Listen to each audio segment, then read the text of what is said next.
ನಮಸ್ತೆ. ನಾನು ಜ್ಯೋತಿ ಅಂತ ಕೊಳ್ತೂರು ನಿವಾಸಿ. ನಿನ್ನೆ ತಲಕಾಡು ಪೊಲೀಸ್ ಸ್ಟೇಷನ್ ವ್ಯಾಪ್ತಿಯಲ್ಲಿ ನಮ್ಮ ಊರು ಬರುತ್ತೆ ಕೊಳ್ತೂರು.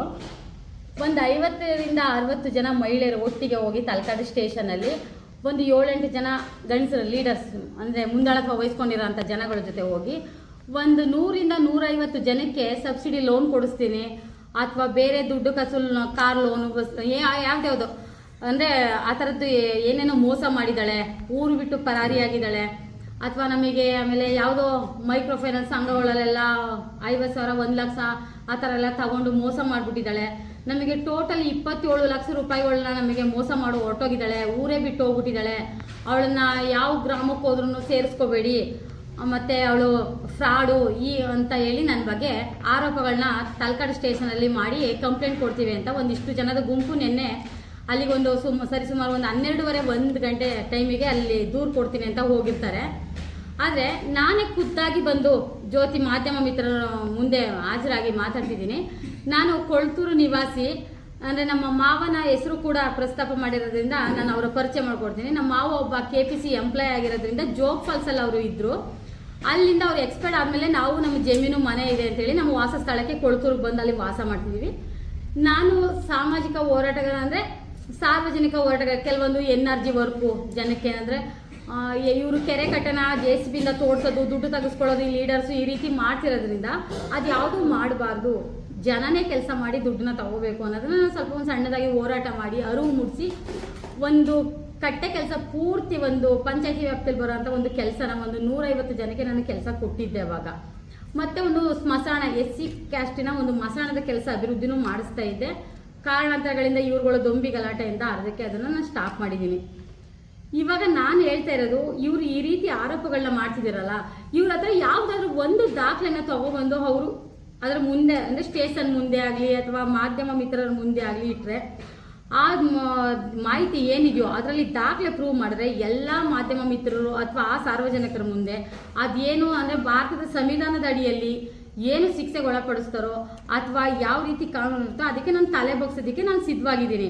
ಆದರೆ ನಾನು ಒಂದು ಹೇಳೋದು, ಇವರು ಇಷ್ಟು ಗಲಾಟೆಗಳನ್ನ ನಿನ್ನೆ ಮಾಡೋದಕ್ಕೆ ಒಂದೇ ಕಾರಣ, ನಾನು ಗೋಹತ್ಯೆ ನಿಷೇಧನ ತಡೆದೆ ಅನ್ನೋದು ಒಂದೇ ಒಂದು ಕಾರಣದಿಂದ ನನ್ನ ಮೇಲೆ ಈ ರೀತಿ ಊಹಾಪೋಹ ಮಾಡಿ ಅಪ್ಪಿಸಿ ನನ್ನನ್ನು ಒಬ್ಬ ಗೃಹಿಣಿಯನ್ನ, ನನಗೂ ಯಾರಿಗೂ ಒಬ್ಬರಿಗೆ ಅಕ್ಕ ಆಗಿರ್ತೀನಿ, ತಂಗಿ ಆಗಿರ್ತೀನಿ, ಹೆಂಡತಿ ಆಗಿರ್ತೀನಿ, ನನ್ನನ್ನು ಮಾನಹಾನಿ ಮಾಡೋ ಅಂಥ ಕೆಲಸನ ಇವರು ಮಾಡಿದ್ದಾರೆ.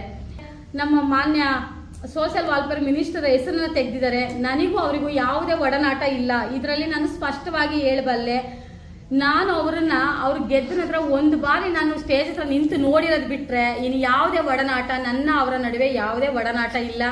ಹಾಗೆ ನಾನು ಯಾರಿಗೂ ಲೋನ್ ಮಾಡಿಸ್ತೀನಿ ಅಥವಾ ಇನ್ನೊಂದು ಮತ್ತೊಂದು ಅಂತ ಯಾವುದೇ ಹಣಕಾಸು ವ್ಯವಹಾರ ಆಗಲಿ, ಹೆಂಗಸರ ಜೊತೆ ಮಾತುಕತೆ ಆಗಲಿ ನಂದು ಯಾವುದೂ ಇಲ್ಲ ಸರ್. ನನಗೆ ಇಲ್ಲಾಗಿರೋದು ಕಾರಣ, ನಾನು ಯಾವಾಗ ಇವರು ಚೀಟಿಗಳು ಗುಂಪು ಹಾಕೊಂಡು ದನ ಕಟ್ ಮಾಡ್ತಿರೋ ಅದನ್ನು ಯಾವಾಗ ತಡೆದೆ ಆವಾಗ ಇವರು ನೋವಾಗಿದೆಯೋ ಅಥವಾ ಇನ್ನೇನೋ ಉದ್ದೇಶಪೂರ್ವಕವಾಗಿ ಕರ್ಕೊಬಂದಿದ್ದಾರೋ. ನಾವು ತುಂಬ ವರ್ಷದಿಂದ ದನಗಳನ್ನ ರಾತ್ರೋರಾತ್ರಿ 15ರಿಂದ 20 ದನ ಕಟ್ ಮಾಡ್ತಿದ್ವು.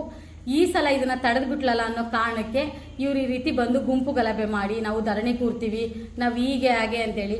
ಆಮೇಲೆ ನನ್ನ ಕುಟುಂಬದವ್ರು ಯಾರು ಅಲ್ಲಿ ಒಬ್ಬರು ಇಲ್ಲ ಅವಳು ಸಂಸಾರ ಗಲಾಟೆ ಮಾಡಲು ಅಂತ ಹೇಳೋದಕ್ಕೆ. ಈ ರೀತಿ ಮಾಡುವಾಗ ನನಗೆ ತುಂಬ ಮಾನಹಾನಿ ಆಗುವಂಥ ಕೆಲಸ. ನಾನು ಸಮಾಜದಲ್ಲಿ ಬೆಳೀತಿರುವಂಥ ಒಬ್ಬ ಸೋಷಿಯಲ್ ವರ್ಕರ್ ಆಗಿದ್ಕೊಂಡು ನನಗೆ ತುಂಬ ಮಾನಹಾನಿ ಕೆಲಸ ಮಾಡಿದ್ದಾರೆ. ನಾನು ಇದನ್ನು ಅವರು ಮಾಡಿರೋದಕ್ಕೆ ನಾನು ಮಾಧ್ಯಮ ಮಿತ್ರರ ನಡುವೆ ಇದನ್ನು ಪ್ರಸ್ತಾಪ ಮಾಡ್ತಿದ್ದೀನಿ. ನಾನು ಇದಕ್ಕೆ ನ್ಯಾಯಾಧೀಶರಿದ್ದಾರೆ, ಇದ್ರ ಬಗ್ಗೆ ನಾನು ಮಾನನಷ್ಟ, ನನ್ನ ಬಗ್ಗೆ ಯಾರು ಆರೋಪ ಮಾಡಿದ್ರು ಅವ್ರ ಬಗ್ಗೆ ಮಾನನಷ್ಟ ಮೊಕದ್ದಮೆ ಹೂಡಿ ನಾನು ಕಾನೂನು ಏನಿದೆಯೋ, ಭಾರತದ ಸಂವಿಧಾನದ ಅಡಿಯಲ್ಲಿ ಏನಿದೆಯೋ ಅದ್ರ ಪ್ರಕಾರ ನಾನು ಮುಂದುವರಿತೀನಿ ಸರ್. ಕಂಪ್ಲೇಂಟ್ನ ತಗೊಳ್ಳೋಕ್ಕೆ ಸಾಧ್ಯನಾ? ಪೊಲೀಸ್ ಕಂಪ್ಲೇಂಟ್ ಕೊಟ್ಟಿರೋದು ಹೇಗೆ ಅಂತಂದರೆ, ಎಣ್ಣೆ ಮಾರ್ತಿದ್ದಾರೆ ಸರ್, ಬಂದು ಊರಲ್ಲಿ ಸ್ವಲ್ಪ ಸರಿ ಮಾಡಿ ಸರ್, ಸರ್ ಹೋಗಿ ಹೇಳಿರೋದು. ಸರ್ ಕೆರೆ ಮಣ್ಣು ಮಾರ್ಕೊಂತಿದ್ದಾರೆ ಬನ್ನಿ ಸರ್. ಆಮೇಲೆ ನಮ್ಮ ಮನೆ ಮುಂದೆ ಯಾವುದೋ ಹುಡುಗನ ಗಾಂಜಾ ಕುಡಿಸಿ ಮಂಜುನಾಥ್ ಮತ್ತು ರಮೇಶ್ ಅನ್ನೋರಿಬ್ರು ಗಲಾಟೆ ಬಿಡೋದು. ಅವಾಗಲೂ ಕೂಡ 112ಗೆ ರೀಸೆಂಟಾಗಿ ಫೋನ್ ಮಾಡಿ, ಸರ್ ನಮ್ಮ ಮನೆ ಮುಂದೆ ನನ್ನ ಸಣ್ಣ ಮಕ್ಕಳಿದ್ದಾರೆ, ಈ ಥರ ಗಲಾಟೆ ಮಾಡ್ತಿದ್ದಾರೆ ನೋಡಿ ಸರ್ ಅಂತ ಕರೆಸಿದ್ದೀನಿ.